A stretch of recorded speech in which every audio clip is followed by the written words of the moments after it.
Hey! Hey, you!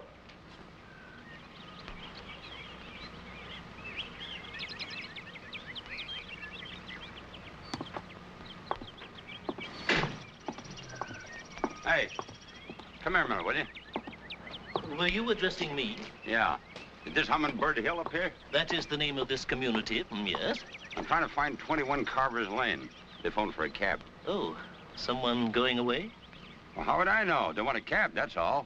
You know where it is? I do. You continue on and turn left into the first street, and it is the 4th house on the right. Thanks, buddy. You are entirely welcome.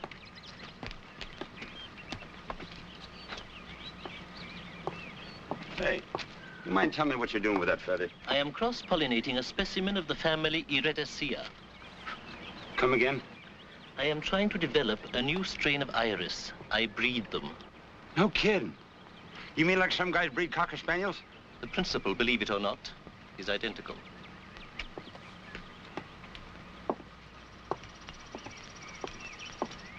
Clarence! Yes, Mother? What did that taxi man want? He's looking for 21 Carver's Lane, Mother. What on earth do the Harry Kings need a cab for? I don't know, Mother. Well, why didn't you ask him? I did, but he doesn't know either, Mother. Oh, you never find out anything. Better drink it now before it gets cold. Never mind the milk. Wheel me over to that other window. Quickly. Careful now. Hurry, hurry.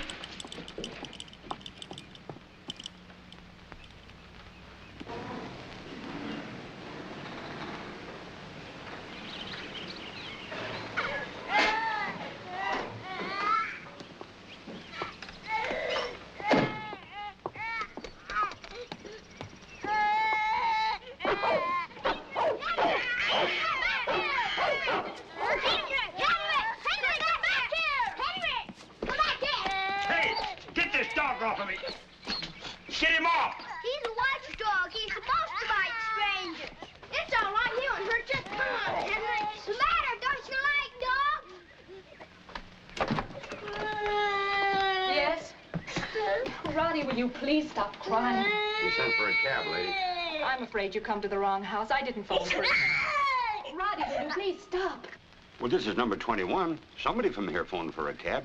I'm sorry, but there must be some mistake. There's no mistake, Mrs. King. I phoned for a cab.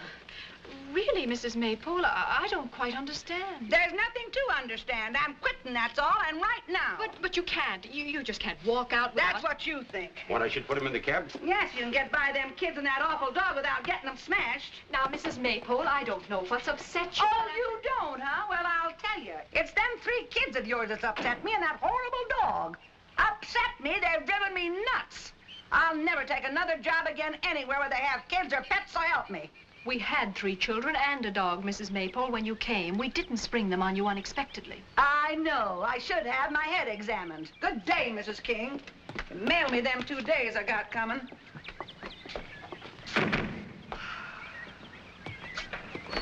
Don't worry, Mom. She was a pain in the neck. She couldn't cook good either. You're a much better cook, Mom.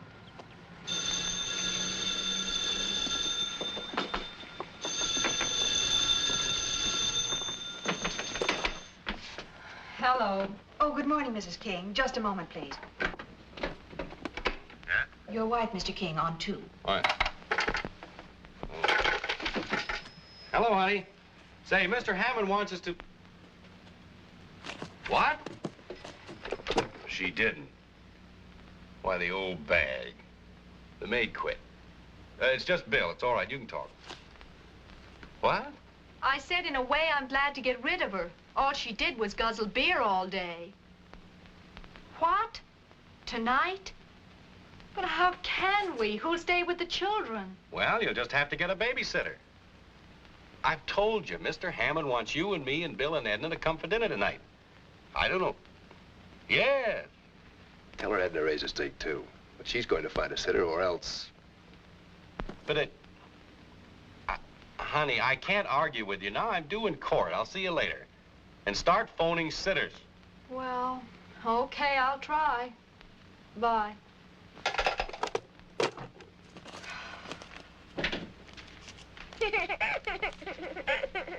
Oh, Roddy, for heaven's sake. Oh.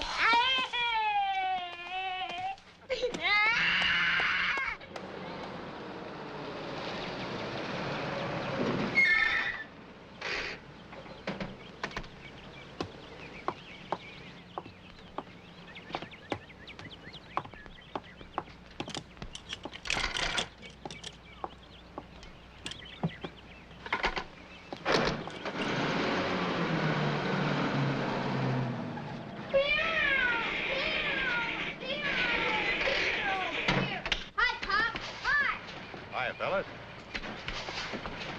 Oh, Henry, get off of me. Get off. Get away.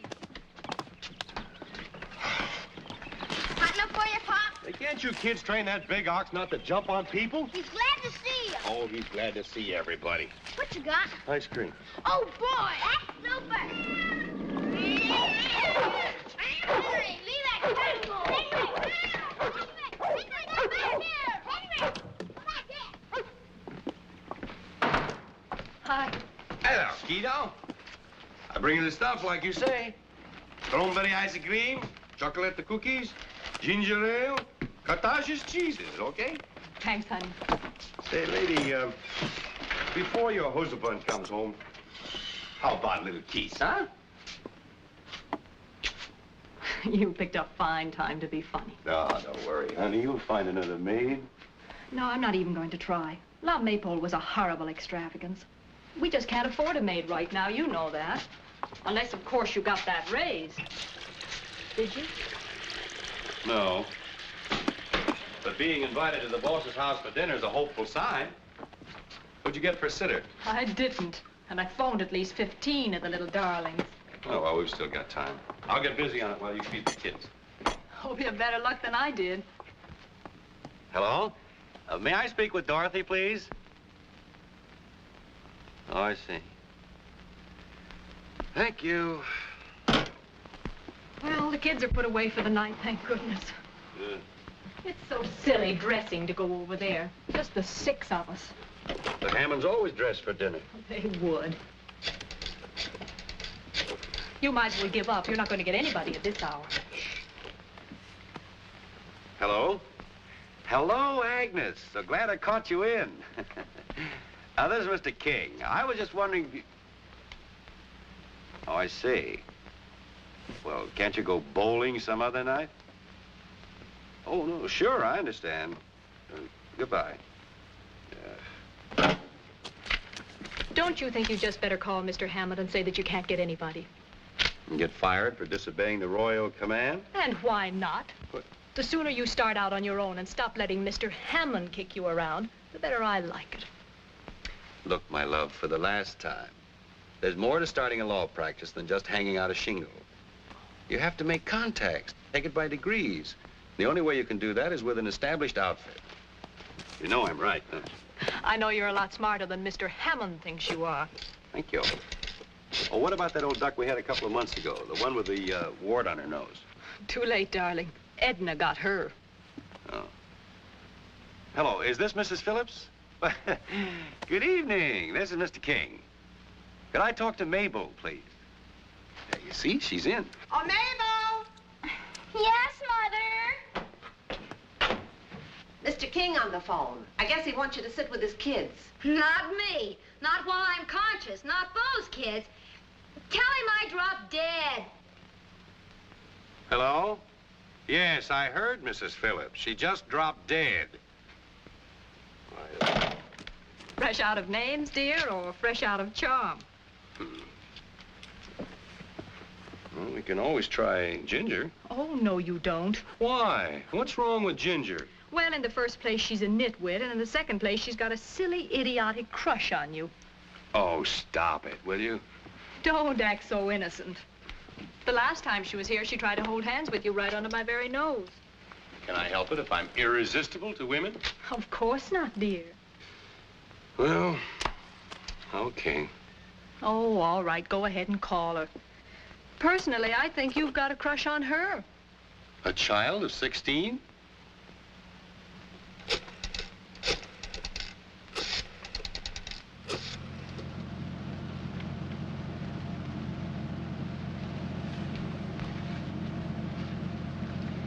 Gosh, Mr. King, I'm so glad you called.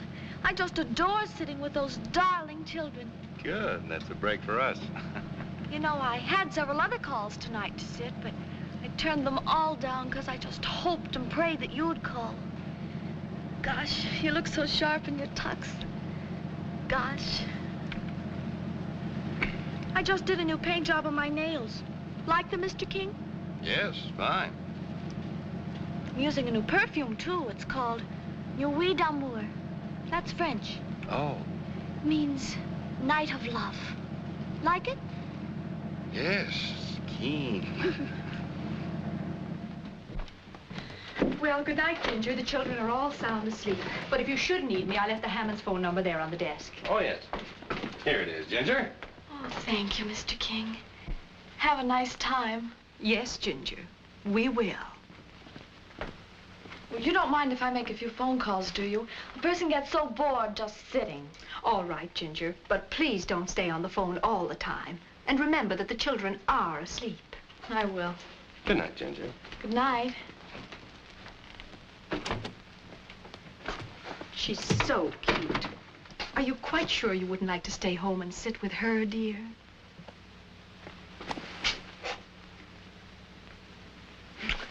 Well, what brought that on? It's that perfume of Ginger's. Brings out the beast in me. Oh, stop. 5 and 6, 11. Carry 1. 8. We'd have a little more gin this evening and less rummy. Yes, it wouldn't have been quite so gruesome. Why, Edna, how you talk. We ought to be honored that the Hammonds invited us over. Pipe down, will you? You two broke even, but the Hammonds lost $5.20 to us. Lost? Look here, pal, the Hammonds better win. That is, if you expect to get that raise. And so I said to the woman, you couldn't possibly find a better lawyer than Mr. Hammond. Well, Harry, figure the score. What's the bad news? Good news, sir. You and Mrs. Hammond are the only winners. $5.20. Aha, you see, concentration and memory. Qualities which you two young fellas would do well to acquire. Yes, sir. You won $1.20 from us and $4 from the Philbys. Good, good. I should say it is. We never win. Why, who on earth could that be at this hour? I'll go, dear. You take cream and sugar, don't you, Tacey? No, black.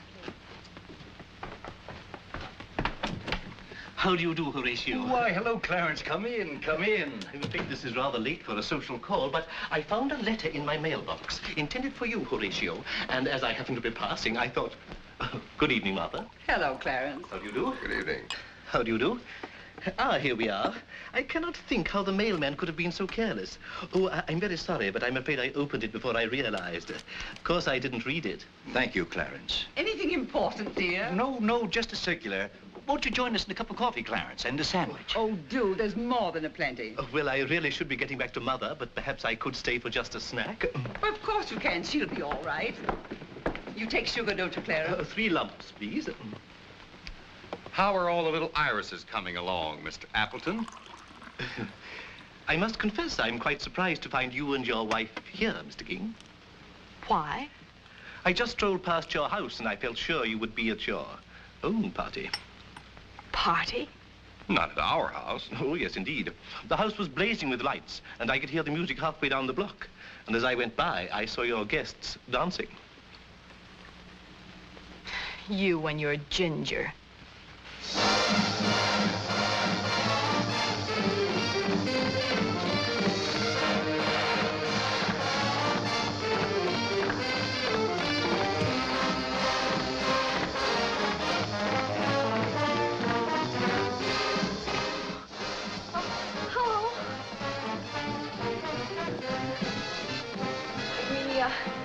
We didn't think you'd be back so soon. So it appears. Hi, Pop.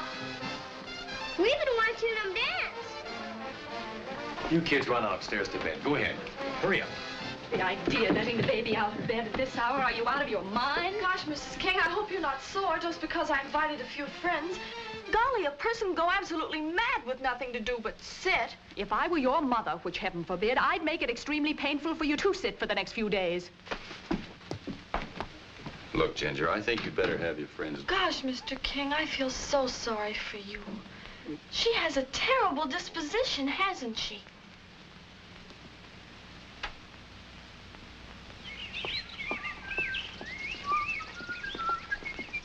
Oh.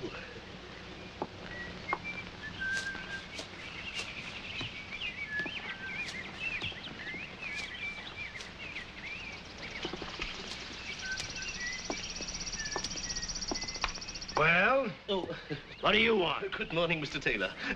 I was just admiring your bed of black iris. You keep away from my iris. I haven't forgotten yet what you said about me and that girl from the florist shop. I merely said... Just merely keep your mouth shut. Well...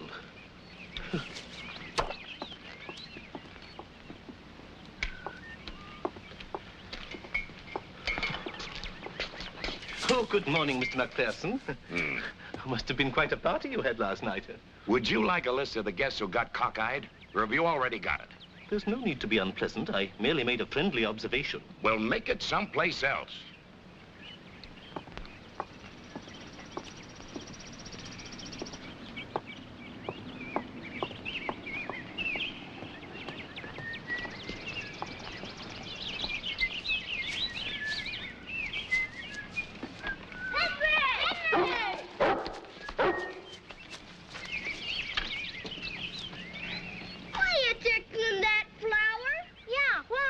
I am not tickling it, little boy. I am gathering... Just run along and don't bother me. I have your mother's permission. We won't bother you. Tell us what you're doing. Have you boys ever watched a bumblebee flitting from flower to flower? Sure. Well, I am doing just what the bumblebee does. Gosh, can you sting, too? Run away and play. Find it? Isn't upstairs. Oh, what did I do with that thing? Oh, there it is.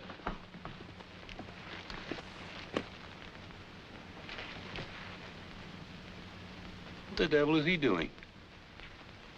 Seems we have a very healthy male iris, and he asked if he could have some pollen so he could breed it to one of his. Well, I charge him a stud fee. Goodbye, honey. Oh, good morning, John. Good morning. I'm going in. I'll save you a trip. Oh, okay. Anything interesting, Mr. Appleton? Good morning, Mr. and Mrs. King. The mailman asked me to hand these to you. Thank you. Did you get all the pollen you needed? Why, yes, I believe it may produce a fascinating hybrid. Glad to hear it. Well, goodbye, Mr. King. Don't forget, we're entitled to the pick of the litter. Harry, come here quick. I've got an answer. Answer to what? My ad. Huh? Darling, I didn't want to tell you, but after that Ginger episode, I put an ad in the Saturday Review, and I've got a wonderful answer. Ad for what? A babysitter, darling, a resident babysitter. Oh, you're crazy. I knew you'd say that. That's why I didn't tell you. Listen to what I put in. Somewhere there must be a struggling young person who would welcome a delightful room, private bath, full board, in exchange for sitting with 3 adorable children evenings and some light housework. Congenial, cultured atmosphere. Write fully, Box 2301.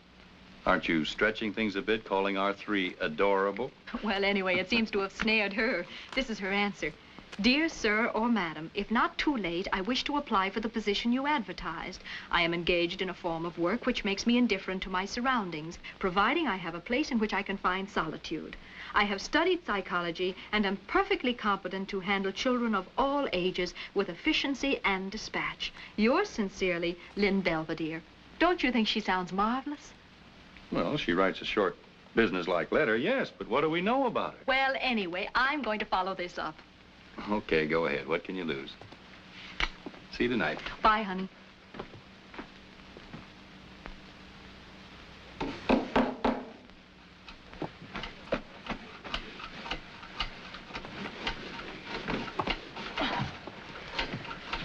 That looks good. Quit that. Did you get it out? Sure, it hardly shows now. If you kids let that dog in this house again, I'll wallop both of you. Okay. Tacey? Hey, where's everybody? We're up in the maid's room. Come on up. I can't. There's a chair in the way. I know. It's stuck. Don't be so helpless. Climb over it.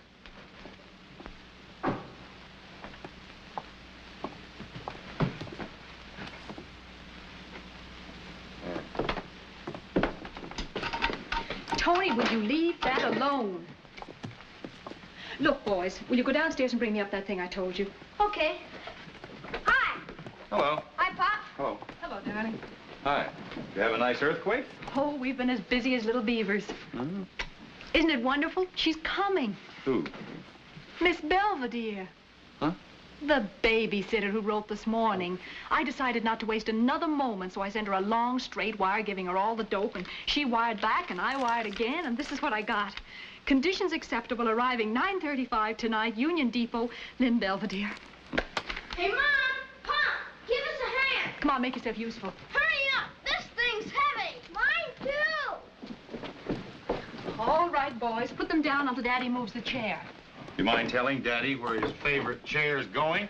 Well, darling, she does have to have something comfortable to sit on. And you're taking Nero up so she'll have an intellectual to talk to. Right. In my ad, I said that ours was a cultured, educated background. It won't do the girl any harm to find out that at least I used to be a sculptor. Yes, dear. Besides, that'll take the curse off my being a low, uncouth, struggling attorney. Mm-hmm. But you are struggling very intelligently right now. It won't work, darling. I tried it for hours. Stop giving orders and push. I'll get this thing out of here. You kids get back out of the way. Go on. Now, one great big push. Hey! Do something, will you? I can't imagine what's keeping them. Well, maybe the train was late. They usually are. Edna, would you pick those cushions up for me? I told those kids to stay out of there. Hello? Oh, Bill, it's you. Yes, she's here. Edna, it's Bill. Oh? Hello, sweetie. No sign of them yet. We're beginning to suspect that Harry took her to a cocktail bar to get her plastered first. Well, don't stay over there too late. I have to get an early start in the morning. Yes, I'll be home the minute she arrives with a blow-by-blow description. Goodbye. Oh, maybe that's them. But it can't be. Harry's got his key. Yes? Mrs. King, Mrs. Harry King. Yes. Good evening. I am Lynn Belvedere. You're who? Lynn Belvedere. But you can't be. Why not? Have you ever seen me before? No. No, of course I haven't. Very well, then. How do you do? Edna, this man claims that he's Lynn Belvedere. No. Edna, please. I'm sorry. This is my friend, Mrs. Philby. Oh, she doesn't live here. Delighted. This is quite a shock, you see. Well, we weren't expecting him. Well, I naturally thought you were a woman. You know. Your advertisement, of which I have a copy here, made no mention of sex. Possibly not, but it was obviously implied. I advertised for someone to help with the housework and sit with my children. Mrs. King, I happen to dislike all children intensely. But I assure you that I can readily attend to their necessary, though unpleasant wants. Sorry, I've just had a long and very trying journey in a day coach. May I see my room? Well, Now, look here, Mr. Belvedere. You're obviously here under false pretenses. To the contrary. If some young female arrived calling herself Lynn Belvedere, she would be here under false pretenses. May I please see my room? But my husband isn't home yet, and I don't That, if quite... I may say so, is a matter of complete indifference to me. I take it that you are not retaining my services to sit with him. Now, may I see my room? Why, well, I guess so. Oh, it's upstairs. Good evening.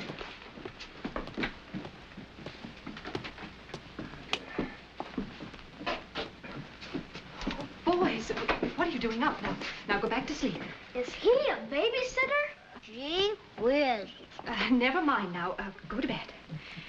Oh, these are my sons, Larry and Tony, and the baby's asleep. Mom, why is it a man? You see, Mr. Belvedere, they also thought that you were going to be, well, anyway, they seem to be quite fascinated by you. The fascination, I assure you, is not mutual. Which way, please?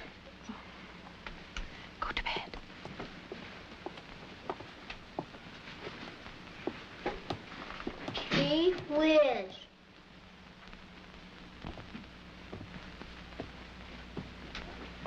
We tried to fix it up as nicely as we could. I hope you like it. After the obvious eliminations have been made, I believe it will be entirely satisfactory.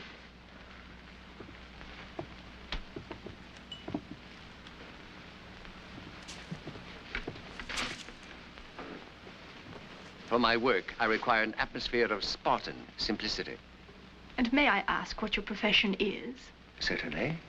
I am a genius.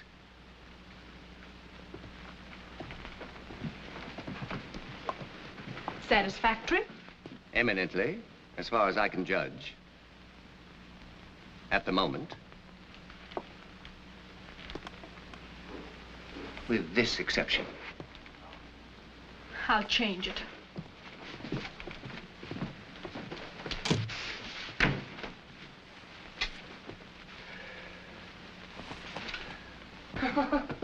Oh, brother. What am I going to do? Oh, it's Harry. Oh, hello, dear. You back? Back? You and your cockeyed classified ad. She never even showed up. I hung around the station till the porter practically threw me out.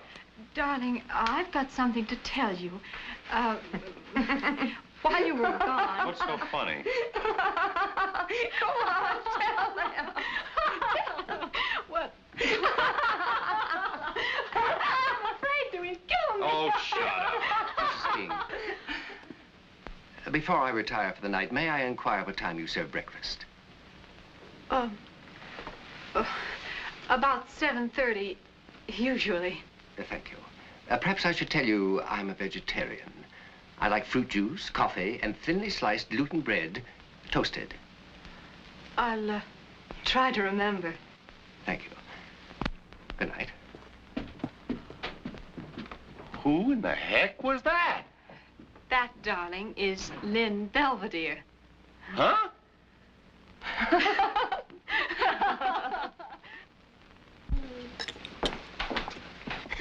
Baby. Now, Larry, that's enough sugar. Oh, Mom. Do you want to get another toothache? Harry, will you please put down that paper and talk to me? Well, what's it? What are we going to do about Mr. Belvedere? Very simple. As soon as he deigns to join us for breakfast, I'm going to kick him out right on his ear. I guess you're right. But you'll have to tell him. He scares me. I think he's kind of cute. Me too. Well, I don't. And genius or no genius, I'm going up and telling him to get down here to breakfast. I'll go with you. Now, you boys sit down and finish your breakfast.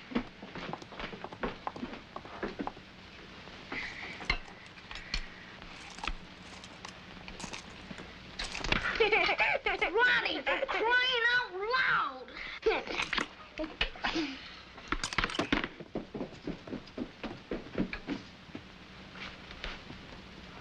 Well, he's got a nerve. Well, what's the difference? He's going anyway.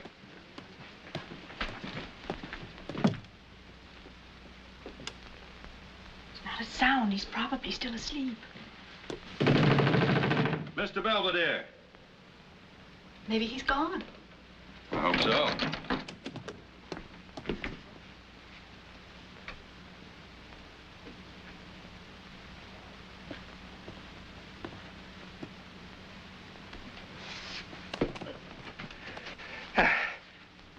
Good morning.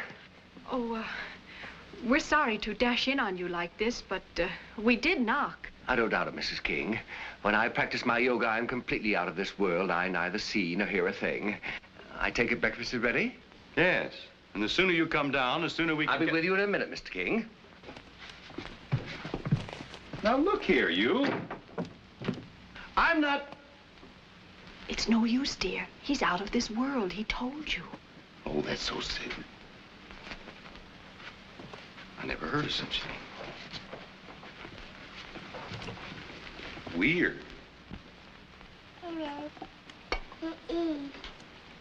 Don't do that, little boy. Leave Mr. Belvedere alone, darling. You should be flattered. He hates strangers as a rule. Now, look here, Mr. Belvedere. A joke is a joke, but this can't go on. And why not, Mr. King? I am perfectly willing to carry out my end of our agreement. I see no reason why you should default on yours. But it's obviously impossible. You couldn't do the things we require. For instance, could you, bathe Roddy? For many years, I have successfully bathed individuals of all ages and sexes, and I've never had any complaints. Hey, baby. Don't do that again. That's enough, Roddy. Now, stop it. Stop it. My wife tells me that you're a genius. That is correct. Well, if I'm not too inquisitive, do you mind telling me what form it takes? I am, in my way, a philosopher. Oh, I see. You just sit and think. Mr. King, if more people just sat and thought, the world might not be in the stinking mess that it is. Well, maybe you've got something there. But, Mr. Belvedere, can you really handle children? Amen. Mrs. King, as I told you last night, I dislike children intensely, and yours, if I may say so, have peculiarly repulsive habits and manners. However, I assure you that I can cope with them successfully, given a free hand. Gesundheit. Now, I better get out the office. Go on, kids. I'll see you tonight. Bye, Pop. Bye. Walk out the car with me, will you? Excuse me. Certainly. You will remain seated. Now eat your breakfast. And chew each mouthful 28 times. Not 20, mind you, or 26, but 28 times.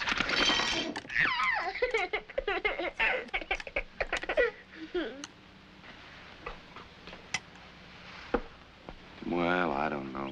What do you think? Should we give the guy a whirl for a day or two? We can try. At least the children seem to like him.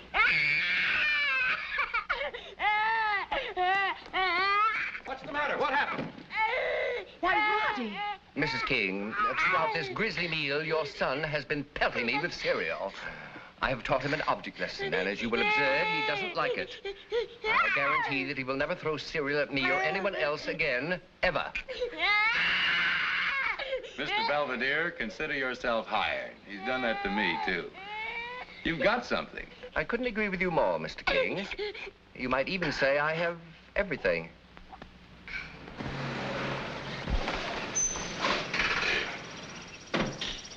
Look, Larry, I'm up.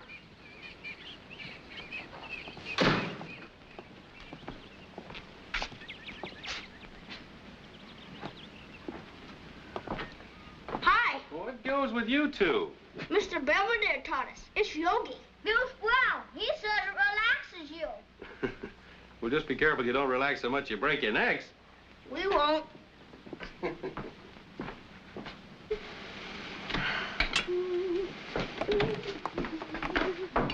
Hi, baby. Everything under control? Hello, darling. Oh, Harry, he's wonderful, terrific. He must be. He's already got the kids out there standing on their head. They love him. They've been as good as gold all day. No kidding? They ate their lunch without a single argument. He gave Roddy a bath and there wasn't a peep out of him. And look, the icebox. He's fixed it. It's been on the blink for days.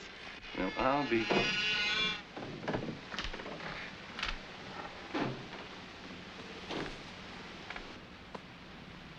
What's the matter with Henry? Is he sick? No, darling. It seems that Mr. Belvedere used to be a dog trainer or something, and he had a long talk with Henry this morning, and ever since, Henry has been quiet as a mouse.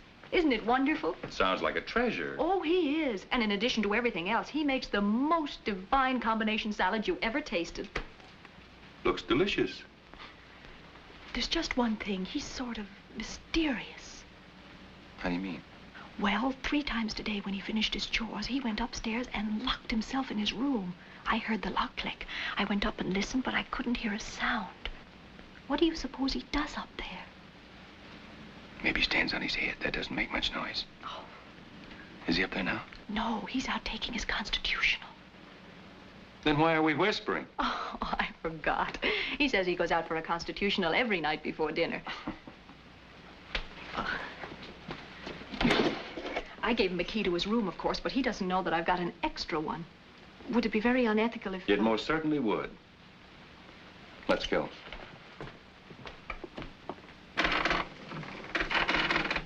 It turns all right, but nothing happens. Here, Clumsy, let me do it. You sure that's the right key? Yes, of course it is. It's funny, it doesn't work. You're wasting your time, Mrs. King. Hello. Good evening. Knowing human nature as I do, I suspected that you might try to snoop. This is a new lock. But it can't be. I didn't order a locksmith. It wasn't necessary, Mrs. King. I am an expert locksmith.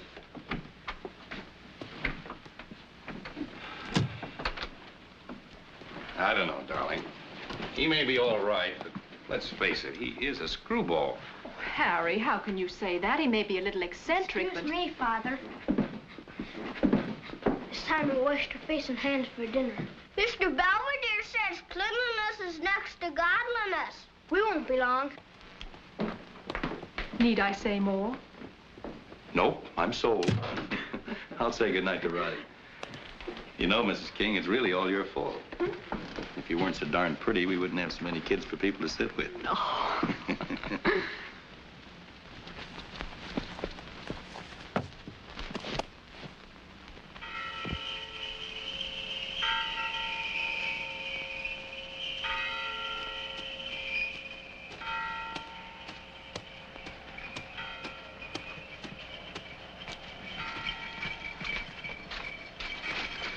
Good morning, Belvedere. You will kindly address me as Mr. Belvedere until I grant you permission to drop the title. A contingency which seems hardly likely, Mr. Appleton. Oh, well, really, I intended no offense. Tell me, Mr. Belvedere, are you completely happy with the Harry Kings? Only an idiot is completely happy anywhere.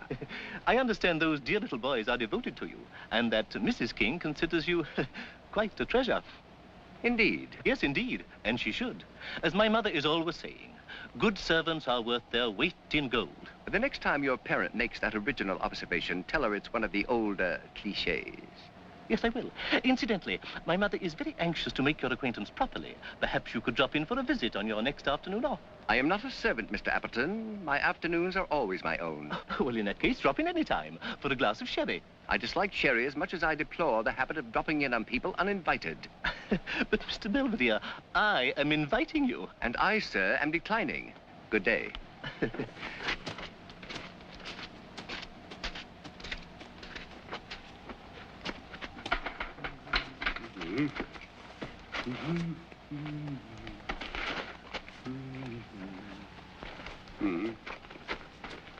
Oh, here, let me do the mouth. That's awful. Okay, Mommy, we all know you're a sculptress.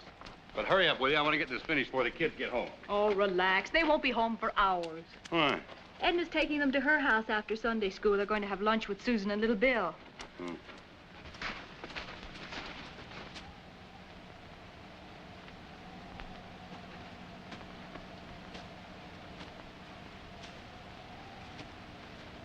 Good morning, Mr. Belvedere. Good morning, good morning. Good morning. Good morning, Mrs. King. Cold enough for you? Nippy, but it suits me. How do you like our snowman?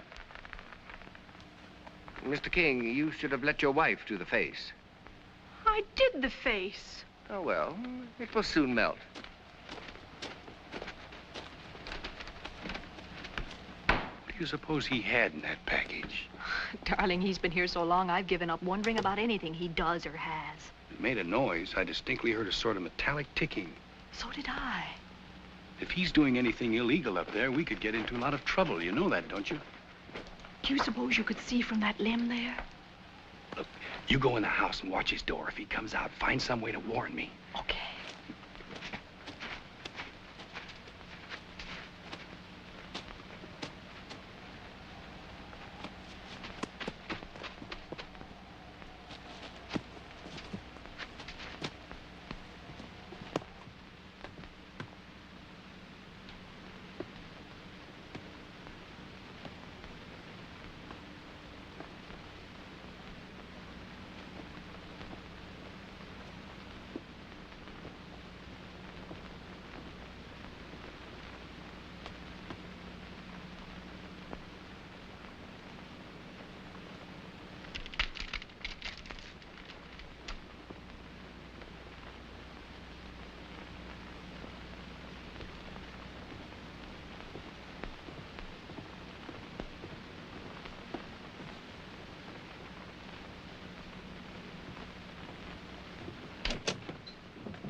Mr. King?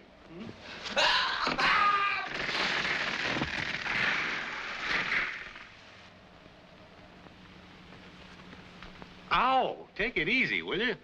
Kind of keep still. You're lucky that no bones are broken. That's a very professional bandage. There aren't many people who could do that. That's substantially what General Pershing told me during the First World War. You were a doctor, too? A bone specialist. Mr. Belvedere, is there anything you haven't been? Yes, Mrs. King. I've never been an idler nor a parasite. Where on earth did that? That, Mrs. King, was the package which you and Mr. King stared at so pointedly. I'm opposed to the practice of exchanging gifts at any time. But since you were gracious enough to give me 3 pairs of excellent woolen socks on the occasion of my birthday, I tried to get something for your anniversary that would give pleasure to your entire family. How very kind of you. Thank you, Mr. Belvedere. Oh, he's beautiful. Does he sing? Not yet, but I shall teach him.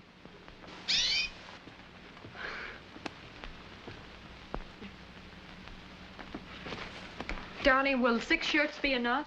Sure. Oh, will you need your tux? Look, sweetie, I'm going to Chicago for a few days on business, not for fun. Oh, it's getting late. Don't worry, Bill will be here.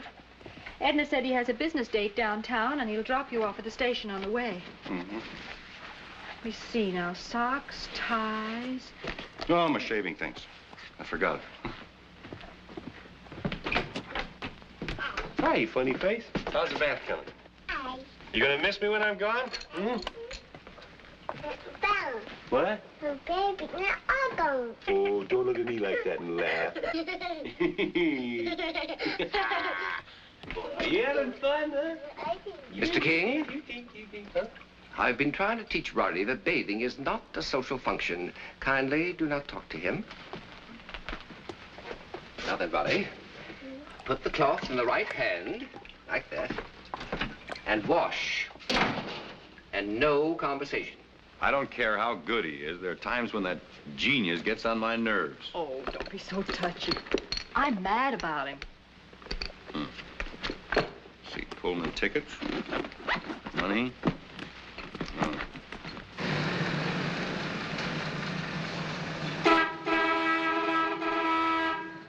He'll be right down. He's saying goodbye to the kids.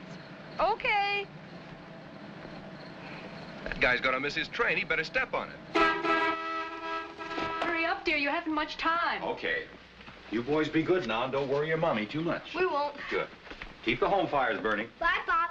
Father. Goodbye, son. Goodbye, Mr. Belvedere. Goodbye, Mr. King, and don't worry. During your absence, I shall endeavor to pinch hit for you at every opportunity. Thanks, Mr. Belvedere. Yes, darling, I know we'll get along fine. Oh, come on, they're getting impatient. Now, call me if you have time. Oh, yes, while you're in Chicago, will you go by Marshall Fields and see if they have Larry's size in those real heavy... What's the matter? Forget something? I can't go. Why? Well, I can't leave you here alone with Belvedere. Why not? Bel, are you out of your mind? You seem to find him very attractive. I find the Grand Canyon attractive, but that doesn't mean I'm in love with it. You just got through saying you're mad about him. I am. I'm insane with passion. Hey, do you realize what time it is? I'm not going. Not going? Oh, why not? This pillar of virtue has suddenly decided that it wouldn't be safe to leave me alone in the house with Mr. Belvedere. Are you kidding? That's not the point at all. Look, I'm not suggesting that you and Belvedere carry on while I'm gone. Would you feel any better about your trip if your wife slept at our house while you're gone? Yes, I would, definitely. All right, it's settled then. Just think, dear, Caesar's wife is going to sleep at our house. Goodbye now. Oh, all the silly. Well, don't I get a kiss? No, I'm a one-man woman, and my heart belongs to Belvedere. Oh. Thanks, Edna. Goodbye. Bye, have a good time. And don't you be late, Bill. I won't. You know, I believe he was actually jealous. That's very gratifying. Most gratifying. Although slightly suburban. Mr. Belvedere, don't you consider eavesdropping a bit unethical? Quite unethical, but fascinating. I particularly enjoyed your comparing me to the Grand Canyon. Now, there's rugged grandeur. I shall put that in my diary.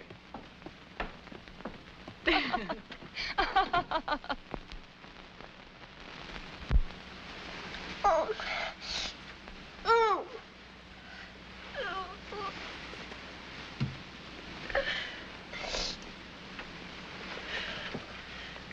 Larry. Larry. Wake up. What's the matter with you? My stomach hurts. Bad? Yeah, awful. You must have ate too much for supper. Go on back to sleep and you'll feel better. I can't. It hurts. Tell Mom. How can I? You know she's been sleeping over at the Philbys. But I want my mom. Shh. Shut up. It's nearly 3 o'clock in the morning, and you'll wake up Roddy and Mr. Belvedere. I don't care. Shh. Look, Tony, I know. Why don't you stand your head like Mr. Belvedere taught us? I already tried, but I only threw up. Okay. I'll wake him up, but he won't like it. He won't mind. Oh, yes, he will. He's a genius, and he needs 8 hours undisturbed sleep. He says so all the time.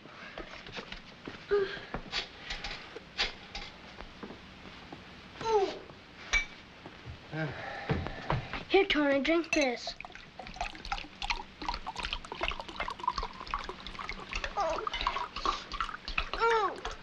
What are you giving him?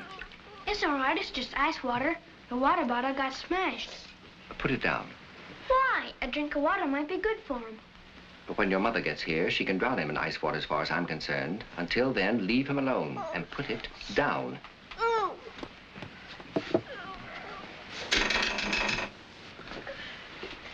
Sure you're calling the right number? Kindly credit me with enough intelligence not to lose my head in a crisis. Of course I'm calling the right number.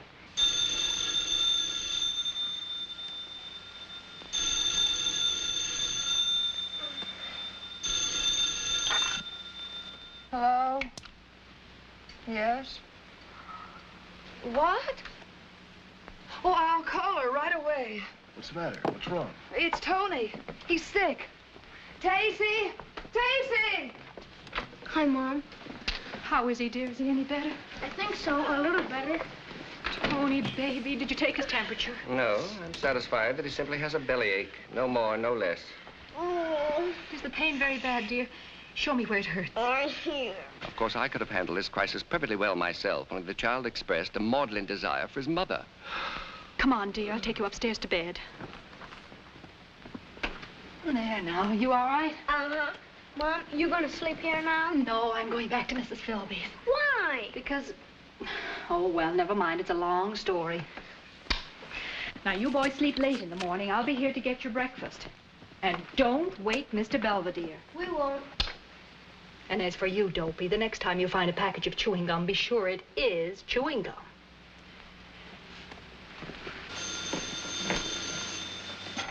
Hello. Mrs. Philby, I have now informed you on 3 separate occasions that nature has resolved Tony's gastric disorder. Mrs. King will return in a few minutes. No further bulletins will be issued. Good night. Silly woman. I'm sorry you were disturbed, Mr. Belvedere. I'm sure they'll go right to sleep now. Whereas I shall be plagued with insomnia. Now, who could that be? If you go to the door, you need not conjecture. Oh, please pardon the intrusion, Mrs. King, but I noticed all your lights go on, and knowing your husband was away in Chicago, I felt constrained to dash over to see if anything was wrong. No, thank you. Everything is fine. Oh, just a neighborly call, you might say, to offer my services if needed.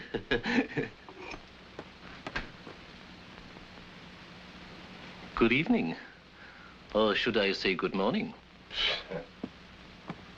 Did you borrow your mother's binoculars to ascertain that our lights had gone on? Oh, well, were you perhaps looking for pollen for your irises?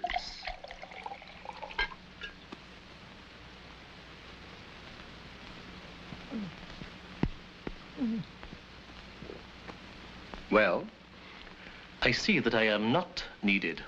Your vision is remarkably accurate.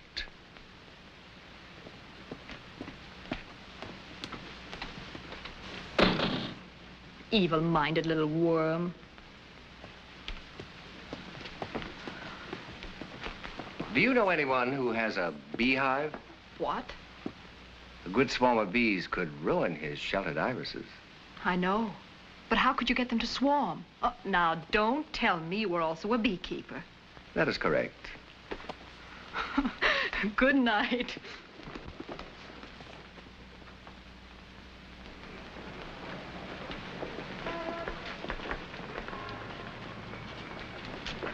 Here you are, Mrs. Gibbs. I know you'll enjoy it. Thank you, Della. I certainly liked the last one you recommended. Good. Do come in again. Oh, I will. Goodbye. Goodbye, Mr. Appleton. Oh, Mrs. Gibbs.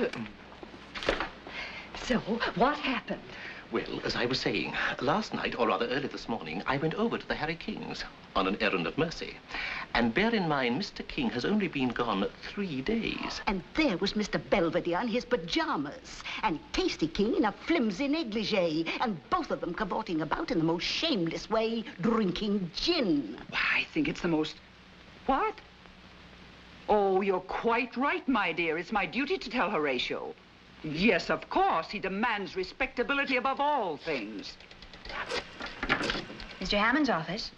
Oh, yes, Mrs. Hammond. One moment, please. Yes? Mrs. Hammond on the phone. Oh, all right.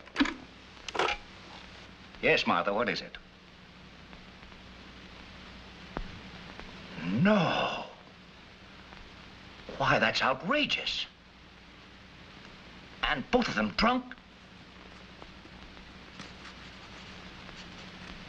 Well, go on. What else did she say that Clarence told her to tell you to tell me? Uh-huh. Hello, girls. Hello, Mr. King. How are you, Peggy? Everything under control? Oh, yes, Mr. King, and we got your wire. Mr. Hammond was very pleased that the matter was settled. Swell. Get my house for me, will you? I haven't been home yet. But, Mr. King, Mr. Hammond wanted to see you the moment you came in. Oh, okay. I'll call the house later. And that's where I nailed him. He didn't have a comeback. So he talked it over with his clients, and they signed on the dotted line. Very good, Harry. Now, Mr. Hammond, how about that raise? Before we discuss that, Harry, there is something of a personal nature, of a very distressing nature, which I feel it my duty to take up with you.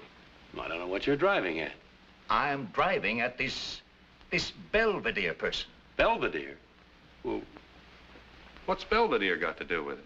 Information has reached me, Harry, to the effect that during your absence, your wife and this Belvedere have been having quite a time for themselves.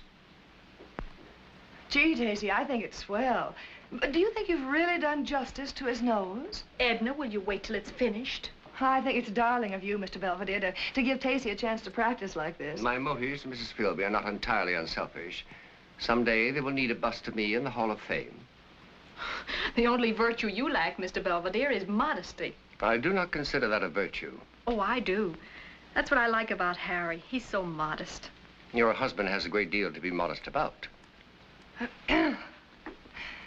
You know, it amazes me how anybody can take a lot of wet mud and mash it around and make it look like Ladies, somebody. please, may I suggest less conversation and more sculpture? Oh, all right, all right. This is very wearing. I'm sorry, it's my fault. I just meant to stop in for a moment. I'll scram. Goodbye, Mr. Belvedere. So long, sweetie. Bye. Your jaw isn't right. My jaw is perfect. Your reproduction is at fault. You obviously have never studied anatomy. Have you? I have dissected many a cadaver. Come here. Now, if you place your fingertips at the base of my jaw, so, you can feel where the orbicularis oris operates. And now then, the jawbone.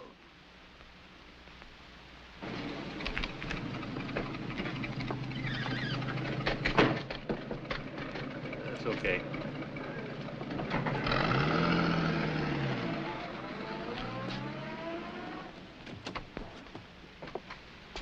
Do it some more.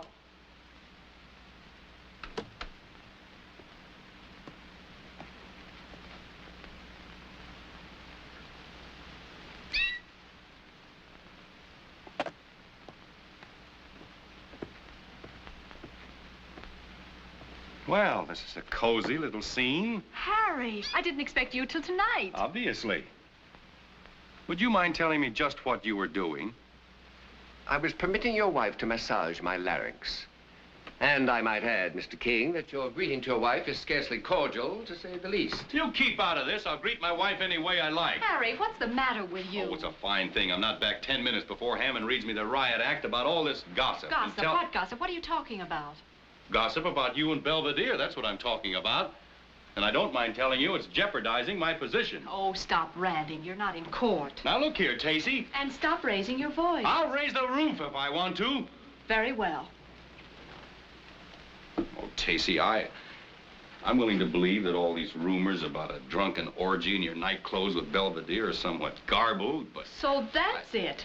Mr. Appleton's fine hand. But my gosh, when I came in the house just now, you were practically holding him in your arms. For heaven's sake, you saw what I was doing.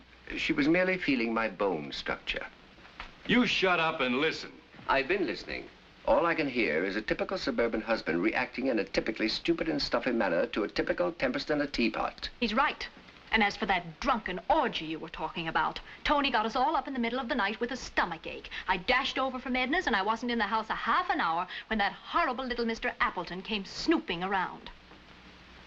Oh. Well, I imagine it was something like that. Look, I'll admit it is all pretty silly. Very silly. But... Go on. Well, I was just thinking that perhaps it might be simpler for everybody all around if Mr. Belvedere sought employment elsewhere. In other words, to satisfy malicious gossips like Mr. Hammond, Mr. Appleton, and his awful mother, you want to kick Mr. Belvedere out. In a word, yes. That is your final decision, Mr. King? Yes. I'm sorry, but that's final. No, Daddy, no! Please let him stay. Please, Daddy. Don't go, Mr. Belvedere, please. Quiet, quiet. Your father's not the type to be swayed by sentimental pleading. Don't let him go, Daddy, please. We love Mr. Belvedere. Don't go, Uncle Lynn. Don't ever again, as long as you live, dare to call me uncle. By no stretch of the imagination could I possibly be a relative of yours. My name is Mr. Belvedere. Is that clear? Yes. Yes, sir. Yes, sir. That's better.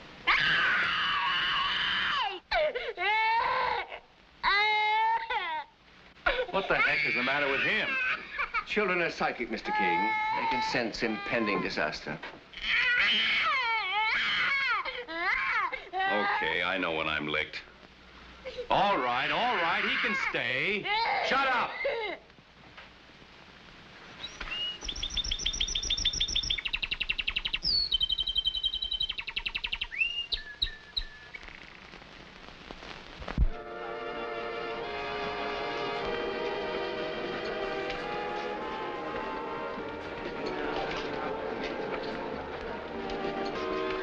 Harry wasn't so dumb to stay home. I could scalp him for talking me into coming to this thing. What that lecturer knows about child psychology could be engraved on a peanut. Talking about peanuts, you hungry? Yes, and thirsty, too. Well, what about going in here for a snack? A little bit expensive, isn't it? Yes, but the music's worth it. Come on, let's splurge.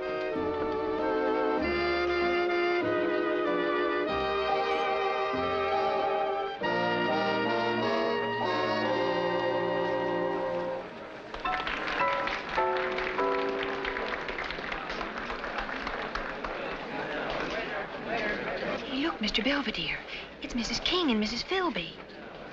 It is indeed. Well, they better not see us here together. I'll blow. You have wisdom beyond your years, my dear. Thanks very much for these notes. They'll be invaluable to me. You are a mine of information. Oh, that's all right. Well, so long. And, thanks for the ham sandwich. And coffee, please. Right away.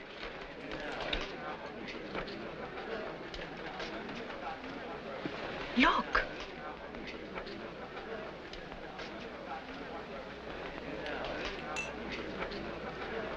Well, I'll be darned. That's very funny. I've often wondered what he did with his evenings off. Oh, he's coming over. You better get rid of him. You don't want to start those tongues wagging again. On the contrary, I'd like to give them something to wag about. Good evening. Hello, Mr. Belvedere. Miss Philby, may I join you? Of course. Yes, please do. Thank you. I suppose I should make it clear that I'm very sorry that I have neither the means nor the presumption to pay for your refreshments. Oh, that's perfectly all right. Edna and I always go Dutch, too. Oh, I just love this number. I adore dancing, but Bill simply loathes it. So does Harry. Do you dance, too, Mr. Belvedere? I dance extremely well. I suppose you learned from Arthur Murray? No, I taught Arthur Murray. Would you care to dance, Mrs. King? Oh, I'd love to. Excuse us.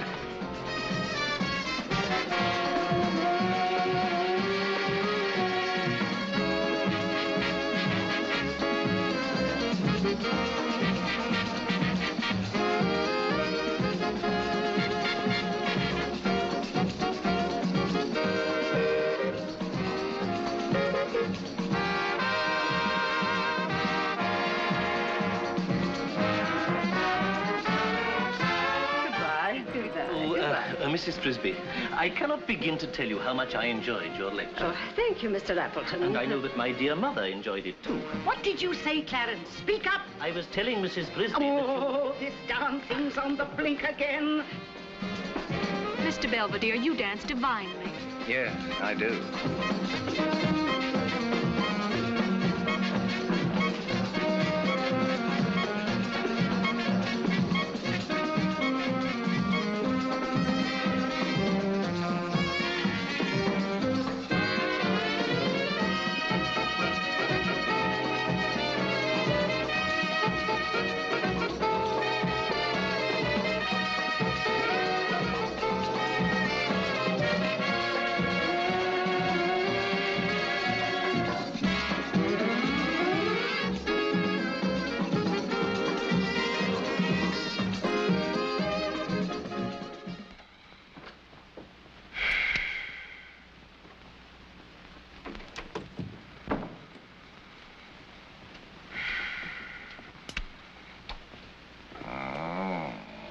Hello, darling. Kind of late, aren't you? We were hungry. We stopped and had a bite to eat. And you know what? Good lecture. Horrible. Well, and what did you stay so long for? Well, darling, if you'll turn around and listen to me, I'll tell you why. No, I'm sleepy. But, darling, I want to tell you what happened. Yeah, well, tell me in the morning. Okay. Happy dreams.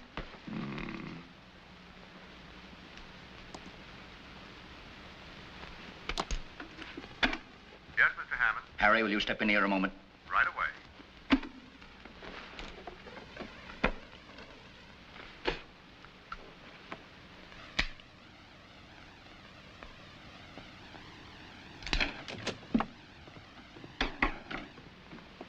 Yes? Sit down, Harry.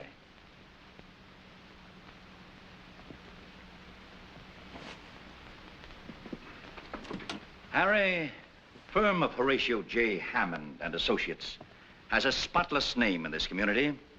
So? So I consider it mandatory for all those connected with the firm and their families never to incur the slightest gossip of a scandalous nature. Are you still harping about those stupid rumors that started while I was in Chicago? I do not harp. That was quite a while ago. I am now referring to an incident which took place only last night. A most deplorable incident which has just come to my ears. Involving whom? Involving your wife, Harry, and involving this Belvedere whom you are sheltering. Now, look here, Mr. Hammond, this has gone far enough. If you will sit down, Harry, I will furnish you with full details.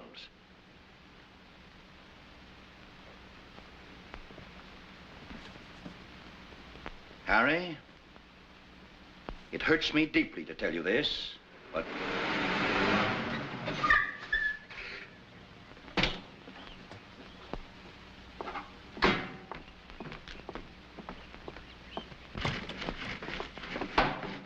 Hello, darling. You're home early. Why didn't you tell me you were out dancing with this man last night? Now what have you heard? Answer my question. Why didn't you tell me? Because you were sleepy and disagreeable when I got home and wouldn't listen. I tried to tell you. Then why didn't you tell me this morning at breakfast? I can be sleepy and disagreeable, too. Our meeting is purely coincidental, Mr. King, but most enjoyable. Then you admit it. Certainly. Moreover, he dances like a saint. I don't care if he dances like St. Midas himself. What about me? You dance very badly, dear. Now, look, Tacey, your conduct is making me the laughingstock of Hummingbird Hill. Why, Mr. Hammond practically gave me an ultimatum that if I didn't stop shredding that lettuce. Life must go on, Mr. King. Well, it's not going on with you in the house.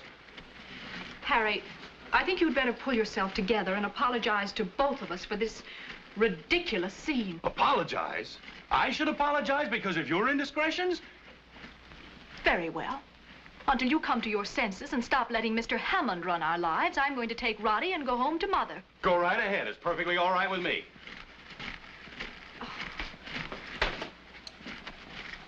It would be hard to tell which of you is behaving more foolishly. But, Mr. King, I think you have a slight edge. You keep out of this. Harry, listen. Oh, you still here? I thought you were going home to your mother. Very well, if that's the way you feel about it. That's exactly the way I feel about it. I agree with Mr. Belvedere. You're acting That's like the whole trouble. You always agree with Mr. Belvedere. Well, what are you waiting for? Nothing. Now I know where we stand.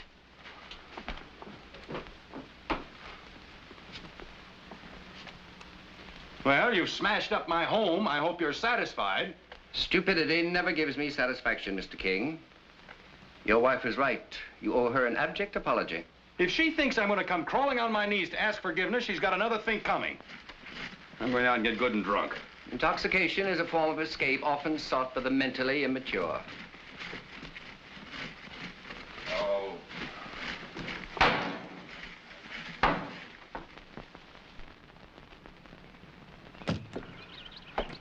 That's all there was. Oh. Nothing from Harry? Oh, Harry doesn't write. I don't even expect to hear from him. Why, of course not, dear. That's why you leap for the door when the mail comes or when the telephone rings. I never could fool either of you for long. No, dear. Sometimes you were able to pull the wool over your father's eyes, but never over mine. Okay, then. We had a fight. About this, Mr. Belvedere? Yes. Oh, Harry's such a fool. He was seething with ridiculous suspicion and jealousy. I could have wrung his neck. When a woman wants to wring her husband's neck, she's usually in the wrong. Well, anyway, he could have phoned or sent a postcard or something after 3 days. You're the one who walked out. Have you phoned or sent a postcard? After what he said to me? Oh, go ahead. Call him up. I will not. Why, he practically accused me of... Okay. So he flew off the handle. Harry was always that way, dear. Full of ginger. Ginger. Yes. Look, Dad, you and Mother can go on your fishing trip. Don't bother about me. I'll stay here with Roddy. We'll be all right.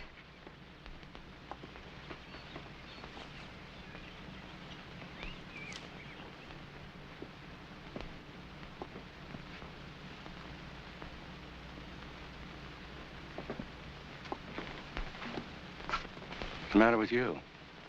Nothing. Finish your homework? Pop, when's Mom coming home? Oh, I don't know. A few days. Why did she go? Well, I guess she got lonesome for Grandma. Well, I'm lonesome for her. So's Tony. Aren't you? Sure. Sure. Why don't you call her up? She's been gone a whole week. Go on, Pop. Call her. Why don't you run upstairs? It's almost bedtime. Okay.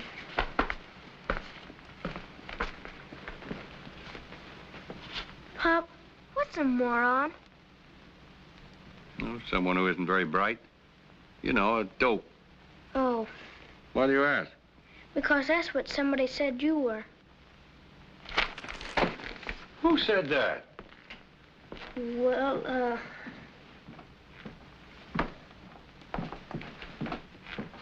Where do you think you're going? Out? It's Thursday, my evening off. Remember? Did you tell my kids I was a moron? I most assuredly did not. But, Mr. King, if you wish it kept a secret, you should not act like one. Take my advice. Bury your idiotic pride and telephone your wife. When I want your advice, I'll ask for it. Good evening. Good night. And don't bother to come back, except for your clothes. You're through. You can't mean that, Mr. King.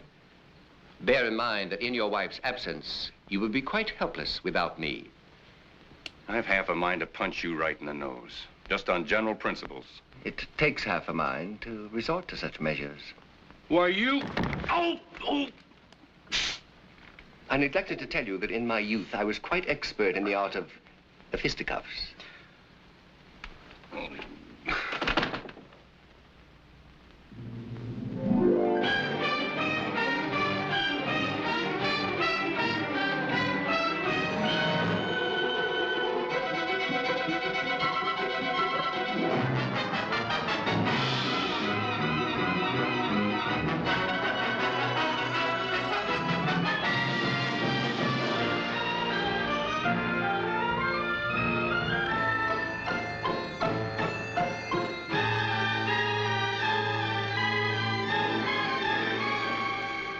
Have you read chapter?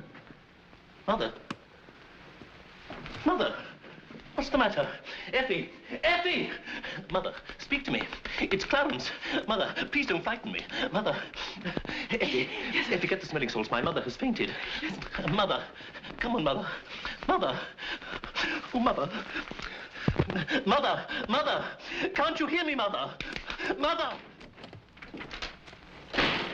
Bring me every book we have on the law of libel. And tell Mr. King I want to see him. At once. Yes, Mr. Hammond. Here we go, kids. Hey, girls, get a load of this. What? You see, this chapter here on Mr. Gammon. Horace G. Gammon. Couldn't get much closer than that, could they? It tells about Mr. Gammon keeping physically fit by chasing the office girls around their desks, trying to pinch them. Oh, boy. How could Miss Belvedere know that? Well, it's true, isn't it? You're still black and blue. Wait till Mrs. Gammon reads that. Well, what about those books? Yes, Mr. Gammon. Hammond!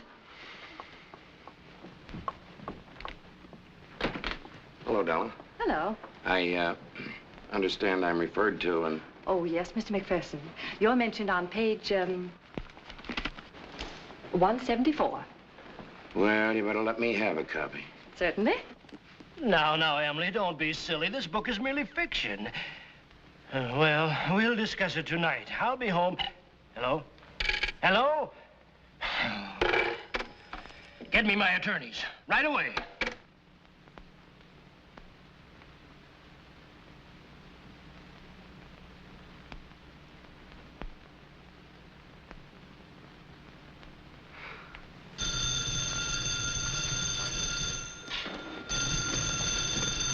Hello? Yes. Yes, this is Mrs. Harry King. Oh, all right. Hello? They're putting her on. Hello? Oh, hello, Tacey. Oh, it's you, Edna. I thought it was... Is anything wrong? Anything? Oh, sweetie, everything's wrong. Now, don't get panicky. Nobody's sick or anything. It's your precious Mr. Belvedere. He's got this whole town in an uproar. He's written a book. Yes, I know. I just this moment saw the advertisement. Well, go on. Tell me. What's happened? Well, in the first place, Harry's been fired. Why? For harboring Belvedere, of course. Tell her about me. Oh, yes. And when Bill tried to stand up for Harry, he got fired, too. Oh, my gosh. Well, let me speak to Harry. Put him on. What? Well, where is he? We don't know. He's not at home. He's probably out somewhere looking for a nice soft shoulder to cry on. Bill says... Hello? Well, it worked. She just said goodbye and hung up.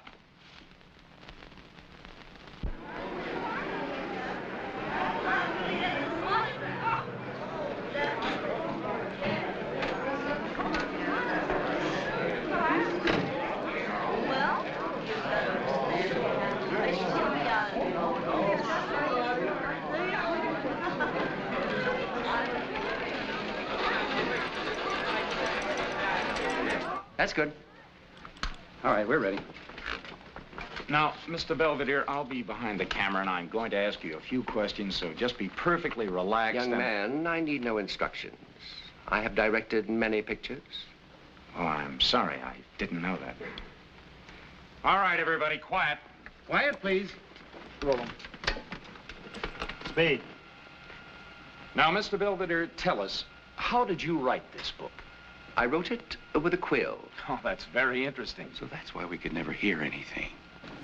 Look, it's Mom! Mom! Hi, Mom! Hello, darling. Oh, Tony, baby. Oh, I missed you so much. Oh, we've missed you, too. Hi. And where's your daddy? He's inside. Come on, quick. Mr. Belvedere, critics throughout the country have unanimously hailed your novel as a masterpiece of sheer genius. That is correct.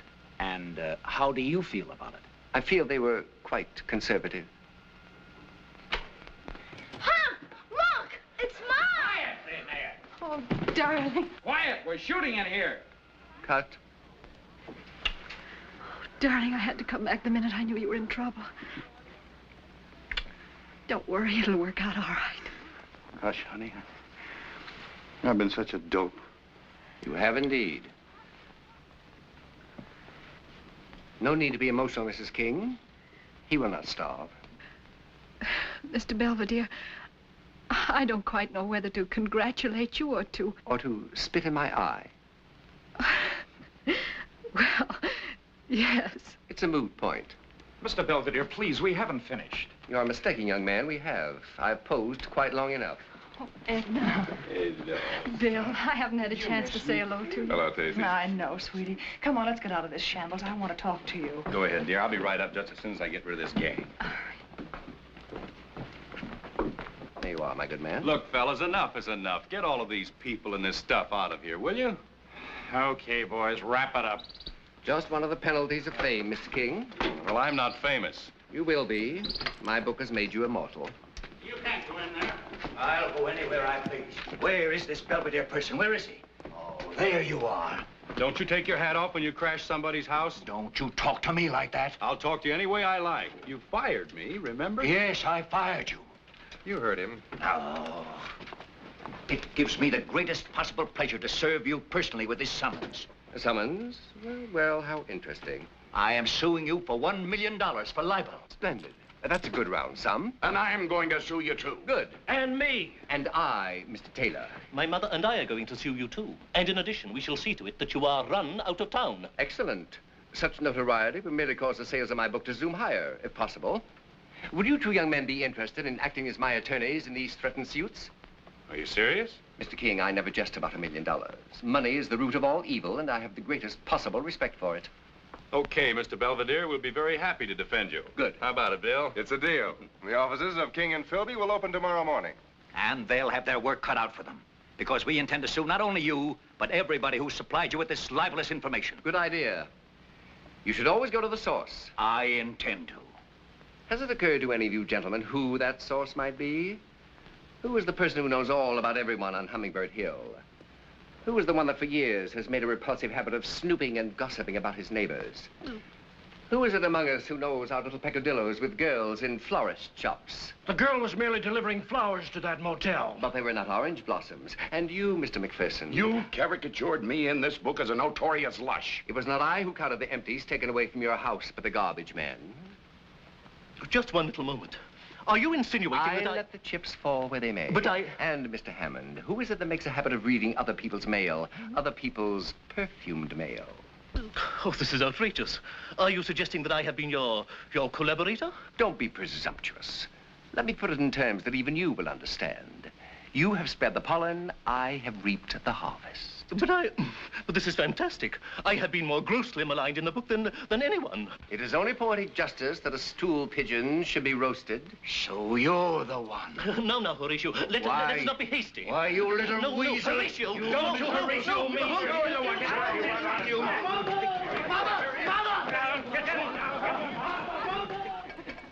I'd give my right arm to get a look at Appleton with that black eye. I bet it nearly killed him when they trampled down his iris bed. How How would you like to go celebrating tomorrow night? Love to. Would you care to take me dancing?